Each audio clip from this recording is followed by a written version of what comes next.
ಸುವರ್ಣ news 24/7 ಈ ವಿಶೇಷ ಕಾರ್ಯಕ್ರಮಕ್ಕೆ ತಮಗೆಲ್ಲ ಆದರದ ಸ್ವಾಗತ. ನಾನು ರಂಗನಾಥ್ ಭಾರದ್ವಾಜ್. ಇವತ್ತೊಂದು ಟೆಲಿವಿಷನ್ ಈ ಮೀಡಿಯಾ ರಂಗದಲ್ಲಿ ಒಂದು ಹೊಸ ಪ್ರಯತ್ನ ಅಂದ್ರೆ ಏನೀಗ ಕನಸಿನ ರೈಲ್ವೆ ಬಜೆಟ್ ಅನ್ನು ಮಂಡಿಸಲಿಕ್ಕೆ ಹೊರಟಿದ್ದಾರೆ. ಇದಕ್ಕೆ ಒಂದು ಪ್ರಮುಖ ಪಾತ್ರ ಅಂತಂದ್ರೆ ಮುನಿಯಪ್ಪನವರು ಕರ್ನಾಟಕದವರು ಅನ್ನುವಂಥದ್ದು ನಮ್ಮ ಹೆಮ್ಮೆ. ಕರ್ನಾಟಕದ ಸಚಿವರು ಮುನಿಯಪ್ಪನವರು ಈ ಬಾರಿ ಕರ್ನಾಟಕಕ್ಕೆ ಯಾವ ಕೊಡುಗೆಗಳನ್ನು ನೀಡ್ತಾ ಇದ್ದಾರೆ, ಅವರ ಕನಸು ಅನ್ನುವಂಥದ್ದು ಏನು, ಅದನ್ನ ರೈಲ್ವೆ ಸ್ಟೇಷನ್ ಅಲ್ಲಿ ನಿಂತ್ಕೊಂಡು ಜನಸಾಮಾನ್ಯರ ಜೊತೆ ಚರ್ಚೆ ಮಾಡ್ತಾ, ಟ್ರೈನಲ್ಲೇ ಕೂತ್ಕೊಂಡು ಬೋಗಿಗಳಲ್ಲಿ ತಜ್ಞರ ಜೊತೆಗೆ ಕೂತ್ಕೊಂಡು ಅವ್ರ ಜೊತೆ ಚರ್ಚೆ ಮಾಡುವಂಥದ್ದು ಈಗ ವಿಶೇಷ ಕಾರ್ಯಕ್ರಮ.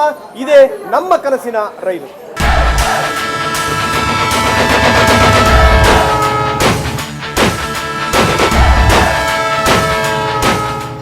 ಬನ್ನಿ, ಇದ್ರ ಬಗ್ಗೆ ಮುನಿಯಪ್ಪನವರು ಏನು ಹೇಳ್ತಾರೆ ಕೇಳೋಣ. ಮುನಿಯಪ್ಪನವರೇ, ಕಾರ್ಯಕ್ರಮಕ್ಕೆ ತಮಗೆ ಸ್ವಾಗತ. ನಿಮಗೆ ಮೊದಲು ಧನ್ಯವಾದಗಳು. ಯಾಕಂದರೆ ಇಂಥದ್ದೊಂದು ಪ್ರಯತ್ನಕ್ಕೆ ತಾವು ಒಂದು ಮನ್ನಣೆ ಕೊಟ್ಟರಿ, ನೀವು ಹೂಗುಟ್ಟಿದ್ರಿ. ಇದಕ್ಕೆ ಈ ಪ್ರಯತ್ನದಲ್ಲಿ ತಾವು ಕೂಡ ಭಾಗಿದಾರರು. ನನ್ನ ಮೊದಲನೇ ಪ್ರಶ್ನೆ, ಬಜೆಟ್ ಏನು ಮಂಡನೆ ಆಗ್ತಾ ಇದೆ ಇನ್ನು ಕೆಲವೇ ದಿನಗಳಲ್ಲಿ, ನಿಮ್ಮ ಒಂದು ಕನಸು ಏನು? ಬಜೆಟ್ ಮಂಡನೆ ಆಗುವಂಥದ್ದನ್ನು ನಾವು ಇವತ್ತು ಘೋಷಣೆ ಮಾಡೋಕ್ಕಾಗೋದಿಲ್ಲ. ಈಗಾಗಲೇ ರಾಜ್ಯ ಸರ್ಕಾರದ ಜೊತೆ ಮುಖ್ಯಮಂತ್ರಿಗಳ ಜೊತೆಯಲ್ಲಿ ನಾವು ಸಭೆಯನ್ನು, ನಮ್ಮ ಮಿನಿಸ್ಟರ್ ಅಂತ ದಿನೇಶ್ ತ್ರಿವೇದಿ, ನಮ್ಮ ಬೋರ್ಡ್ ಚೇರ್ಮನ್ನು ಮತ್ತು ಮೆಂಬರ್ಸು, ಜನರಲ್ ಮ್ಯಾನೇಜರ್ಸ್ ಹುಬ್ಳಿ ಹಾಗೂ ನಮ್ಮ DRMs ಎಲ್ಲ ಸೇರಿ ಮೀಟಿಂಗ್ ಮಾಡಿದ್ದೇವೆ. ರಾಜ್ಯಕ್ಕೆ ಬೇಕಾಗಿರುವಂಥ ಕಾರ್ಯಕ್ರಮಗಳನ್ನು ಕೇಳಿದ್ದಾರೆ. ಅದನ್ನು ನಾವು ಕೂಲಂಕುಷವಾಗಿ ಚರ್ಚೆ ಮಾಡ್ತಾಯಿದ್ದೀವಿ. ಈಗಾಗಲೇ ಕೊಟ್ಟಿರೋ ಪ್ರಾಜೆಕ್ಟ್ಸು ಕೂಡ ಅದನ್ನು ಪ್ರಗತಿ ಕಡೆ ತೆಗೆದುಕೊಂಡು ಹೋಗಬೇಕು ಅಂತ ಮುಖ್ಯಮಂತ್ರಿಗಳಿಗೂ ಮತ್ತು ಮುಖ್ಯ ಕಾರ್ಯದರ್ಶಿಗಳಿಗೂ ಕೂಡ ನಾವು ರಾಜ್ಯದಲ್ಲಿ ತಿಳಿಸಿದ್ದೇವೆ. ಸಾಕಷ್ಟು ಪ್ರಾಜೆಕ್ಟ್ಸ್ ಕೊಟ್ಟಿದ್ದೇವೆ. ಮುಂದೆ ಕೂಡ ಎಲ್ಲ ಭಾಗದಿಂದ ಕೂಡ ಒತ್ತಾಯ ಇದೆ. ಅದರ ಬಗ್ಗೆ ನಾವು ಚರ್ಚೆ ಮಾಡ್ತಾ ಇದ್ದೀವಿ. ಬೋರ್ಡು ಅಂತಿಮವಾಗಿ ತೀರ್ಮಾನ ತೆಗೆದುಕೊಳ್ಬೇಕಾಗ್ತದೆ. ಓಕೆ. ಸೊ ಇದೆಲ್ಲದರ ಜೊತೆಗೆ ಒಂದನ್ನು ಕೇಳಲೇಬೇಕು. ಏನಂದರೆ ಹಲವಾರು ಯೋಜನೆಗಳು ಪ್ರಕಟ ಆಗುತ್ತವೆ, ಆದರೆ ಕಾರಣಾಂತರಗಳಿಂದ ಕೆಲವೊಂದು ಟೆಕ್ನಿಕಲ್ ಪ್ರಾಬ್ಲಮಿಂದ ಕೆಲವೊಂದು ನಿಂತು ಹೋಗ್ಬಿಡ್ತವೆ. ಅಂದರೆ ಈ ಬಾರಿ ನಿಜಕ್ಕೂ ಜನರಿಗೆ ಉಪಯೋಗ ಆಗುವಂಥದ್ದು, ದೂರದೃಷ್ಟಿ ಇರುವಂಥದ್ದು ಯಾವ್ದಾದ್ರು ಯೋಜನೆಗಳು ಪ್ರಕಟ ಆಗುವಂಥ ಸಾಧ್ಯತೆಗಳಿದೆಯಾ ಅಂತ? ಪ್ರಕಟವಾಗೋ ಇವೆ, ಯಾವುವು ಅಂತ ಹೇಳೋಕ್ಕೆ ಬರೋದಿಲ್ಲ. ಈಗ 14ನೇ ತಾರೀಕು ಹೇಳ್ತೀನಿ. Okay, fine sir, fine. ಮತ್ತಷ್ಟು ನಾನು ನಿಮ್ಮ ಜೊತೆಗೆ ಚರ್ಚೆಯನ್ನು ಮಾಡ್ತೀನಿ. ಸೊ ಆರಂಭದಲ್ಲಿ ಮುನಿಯಪ್ಪನವರು ಒಂದಷ್ಟು ಕ್ಲೂ ಕೊಡ್ತಾ ಇದ್ದಾರೆ, ಆದರೆ ಯಾವುದನ್ನೂ ಕೂಡ ಬಿಟ್ಕೊಡ್ಲಿಕ್ಕೆ ಅವ್ರು ಒಪ್ತಾ ಇಲ್ಲ. ನಾನು ಈಗಲೇ ಹೇಳೋದು ತಪ್ಪಾಗುತ್ತೆ, ಆದರೆ ನಿಜಕ್ಕೂ ಏನು ಒಂದು ಕೊಡುಗೆ ಕೊಡಬೇಕು, ಆ ಕೊಡುಗೆಯನ್ನು ಕೊಡ್ತೀವಿ ಅನ್ನುವಂಥ ಮಾತು ಅವರ ಮುಖಾಂತರ ವ್ಯಕ್ತವಾಗ್ತಿದೆ. ಇದಕ್ಕೆ ಸಂಬಂಧಪಟ್ಟ ಹಾಗೆ ರೈಲ್ವೆ ತಜ್ಞರು ಏನು ಹೇಳ್ತಾರೆ, ಯಾವ್ಯಾವ ಪ್ರಶ್ನೆಗಳನ್ನು ಎತ್ತಾರೆ, ಯಾವ್ಯಾವ ಯೋಜನೆಗಳಾಗಿದೆ, ಹೇಳಿದ್ದೆಷ್ಟು, ಮಾಡಿದ್ದೆಷ್ಟು, ಆಗಬೇಕಾಗಿರುವಂಥದ್ದೆಷ್ಟು.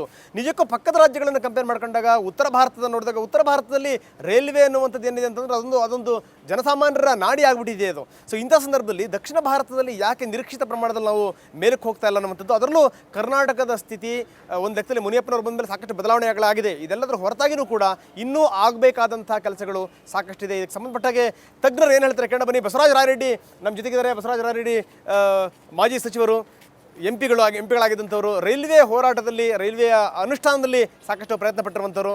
ರಾಯರೆಡ್ಡಿ ಅವರೇ, ತಮಗೆ ಕಾರ್ಯಕ್ರಮಕ್ಕೆ ಸ್ವಾಗತ. So thank you very much. ನಮ್ಮ ಪ್ರಕಾಶ್ ಮಂಡೋತ್ ಇದ್ದಾರೆ. ಪ್ರಕಾಶ್ ಮಂಡೋತ್ ರೈಲ್ವೆ ತಜ್ಞರು. ನೀವು ಅವರ ಕನ್ನಡಪ್ರಭದಲ್ಲೂ ಕೂಡ ಅವರ ಲೇಖನಗಳನ್ನು ನೋಡುತ್ತೀರಿ. ಅವರು ಕೂಡ ಹಲವಾರು ಪ್ರಶ್ನೆಗಳನ್ನು ಹಾಕ್ತಾರೆ. ಏನಾಗಬೇಕು ಅವರು ಕೂಡ ತಮ್ಮ ವಾದವನ್ನು ಮಂಡಿಸ್ತಾರೆ, ವಿಶ್ಲೇಷಣೆಯನ್ನು ಮಾಡ್ತಾರೆ. ಪ್ರಕಾಶ್, ತಮಗೂ ಕೂಡ ಕಾರ್ಯಕ್ರಮಕ್ಕೆ ಸ್ವಾಗತ. GV ಕೃಷ್ಣ ಇದ್ದಾರೆ, ಚಾರ್ಟೆಡ್ ಅಕೌಂಟೆಂಟ್ ಮತ್ತು ಸಮಾಜ ಸೇವಕರು. ಕೃಷ್ಣ, ತಮಗೂ ಕೂಡ ಕಾರ್ಯಕ್ರಮಕ್ಕೆ ಸ್ವಾಗತ. ಮತ್ತೊಬ್ಬರಿದ್ದಾರೆ ನಮ್ಮ ಒಲಿಂಪಿಕ್ ವಿಚಾರದಲ್ಲಿ ನಿಮ್ಮೆಲ್ಲರಿಗೂ ಕೂಡ ಪರಿಚಿತರು, ಗೋವಿಂದರಾಜ್ ಅವರೇ, ತಮಗೂ ಕೂಡ ಕಾರ್ಯಕ್ರಮಕ್ಕೆ ಸ್ವಾಗತ. ಸೊ ಇದು ಆರಂಭದ ಪೀಠಿಕೆ ಆಯಿತು. ಇನ್ನು ಮಿನಿಸ್ಟರ್ ಏನು ಹೇಳ್ತಾರೆ ಬನ್ನಿ. ಈಗ ಟ್ರೈನ್ ಕೂಡ ಹೊರಡಲಿಕ್ಕೆ ಸಿದ್ಧತೆಗಳಾಗ್ತಾ ಇದೆ. ಮಿನಿಸ್ಟರ್ ಕೂಡ ಬೋಗಿನ ಹತ್ತಾ ಇದ್ದಾರೆ. ಅಲ್ಲೇ ಕೂತ್ಕೊಂಡು ನಾವು ಮಿನಿಸ್ಟರ್ ಜೊತೆಗೆ ಚರ್ಚೆ ಮಾಡೋಣ ಬನ್ನಿ.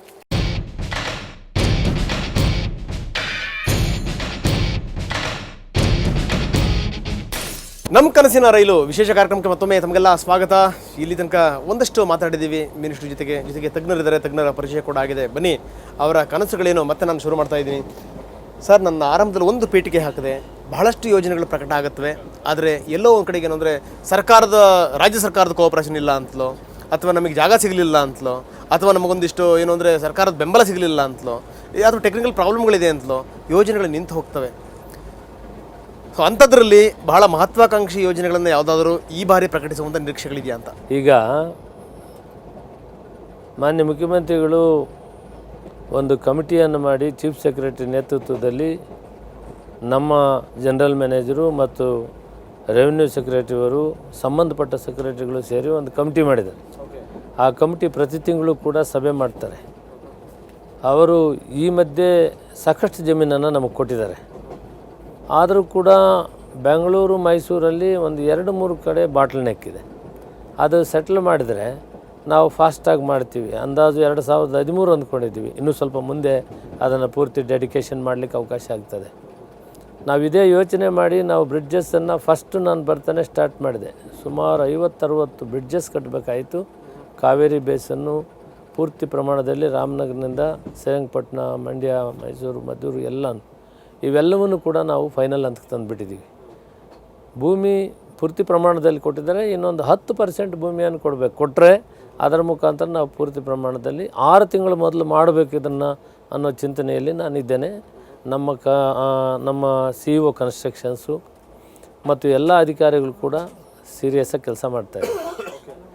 ಉದಾಹರಣೆಗೆ ಕುರ್ಚಿ ಬಾಗಲಕೋಟೆ 2 ವರ್ಷ ಆಯಿತು ನಾನು ಮಂಜೂರು ಮಾಡಿ. ಭೂಮಿಯನ್ನು ಕೊಡೋದರಲ್ಲಿ ಅವರು ಅಲೈನ್ಮೆಂಟ್ ಮಾಡುವಾಗ ಸ್ವಲ್ಪ ಅಲ್ಲಿ ಲೇಟ್ ಆಯಿತು. ಈಗ ಅಲೈನ್ಮೆಂಟ್ ಫೈನಲ್ ಮಾಡ್ತಾ ಇದ್ದಾರೆ. ಲ್ಯಾಂಡ್ ಅಕ್ವಿಸೇಷನ್ ಪ್ರೋಸೆಸ್ ಶುರುವಾಗ್ತದೆ. ಭೂಮಿ ನಮ್ಮ ವಶಕ್ಕೆ ಕೊಡದೆ ನಾವು ಕಾರ್ಯಕ್ರಮವನ್ನು ಶುರು ಮಾಡೋಕ್ಕಲ್ಲ, ನಾವು ತಯಾರು ಮಾಡ್ಕೊಂಡಿದ್ದೀವಿ.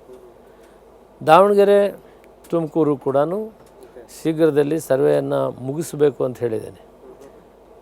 ರಾಯದುರ್ಗ, ತುಮಕೂರು ಕೂಡ 10 ಕಡೆ ಕಿರಣ್ ಕುಮಾರ್ ರೆಡ್ಡಿಯವರು, ರಘುವೀರ ರೆಡ್ಡಿಯವರು ಸೇರಿ ನಮ್ಮ ಅಧಿಕಾರಿಗಳು ನಾವು ಸೇರಿ ಹೋದ 3-4 ತಿಂಗಳಿಂದ ನಾವು ಅಲ್ಲಿ ಶಿಲಾನ್ಯಾಸ ಮಾಡಿ ಕೆಲಸ ಪ್ರಗತಿಯಲ್ಲಿದೆ. ನಾನು ಅವ್ರಿಗೆ ಹೇಳಿದ್ದೇನೆ, ಈ ಕಡೆಯಿಂದ ಕೂಡ ಒಂದು 50-60 ಕಿಲೋಮೀಟ್ರ್ ತಕ್ಷಣ ಅಕ್ವಿಜೇಷನ್ ಮಾಡಿರಿ. ತುಮಕೂರಿನಿಂದ ಕೂಡ ನಾವು ಶಿಲಾನ್ಯಾಸ ಮಾಡಿ ಎರಡೂ ಕಡೆಯಿಂದ ನಾವು ಸಂಪರ್ಕ ಮಧುಗಿರಿ, ಪಾವಗಡ, ಕೊರಟಗೆರೆ, ಮಧುಗಿರಿ, ಪಾವಗಡದಿಂದ ಅದು ಕಲ್ಯಾಣದುರ್ಗದಿಂದ ರಾಯದುರ್ಗಕ್ಕೆ ಹೋಗ್ತದೆ.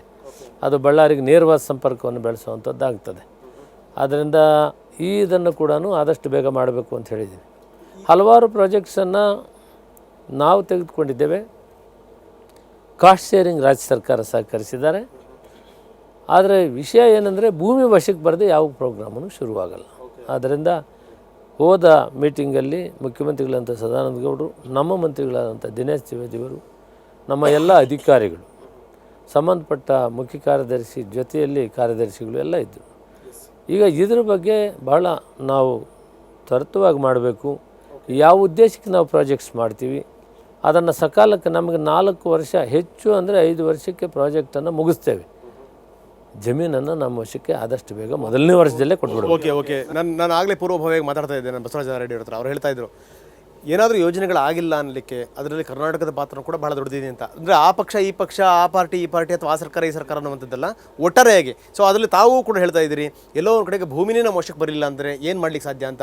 ಕಳೆದ ಬಾರಿ ತಾವು ಪ್ರಕಟಿಸಿರುವಂಥದ್ದು ಒಂದಷ್ಟು ವಿವರಣೆಯನ್ನು ನಾನು ಪಡಿತೀನಿ. ಯಾಕಂದರೆ ಗ್ರಾಫಿಕ್ಸ್ ಮುಖಾಂತರ ಕೂಡ ನಾವು ವೀಕ್ಷಕರಿಗೆ ಕೊಡುವಂಥ ಒಂದು ಪ್ರಯತ್ನವನ್ನು ಮಾಡ್ತಾ ಇದ್ದೀವಿ. ಆರಂಭದಲ್ಲಿ ಈ ಕಡಪ ಬೆಂಗಳೂರು, ಈ ವಯಾ ಕೋಲಾರ, ಸೊ ಅದರದ್ದೇನು ಎಲ್ಲಿಗೆ ಬಂದಿದೆ ಅದರದ್ದು? ಕಡಪ ಬೆಂಗಳೂರು ನಾವು ಸುಮಾರು 8 ತಿಂಗಳು ಹಿಂದೆಯೇ ಶಿಲಾನ್ಯಾಸ ನಾವು ಕಡಪದಲ್ಲಿ ಮಾಡಿದ್ದೇವೆ.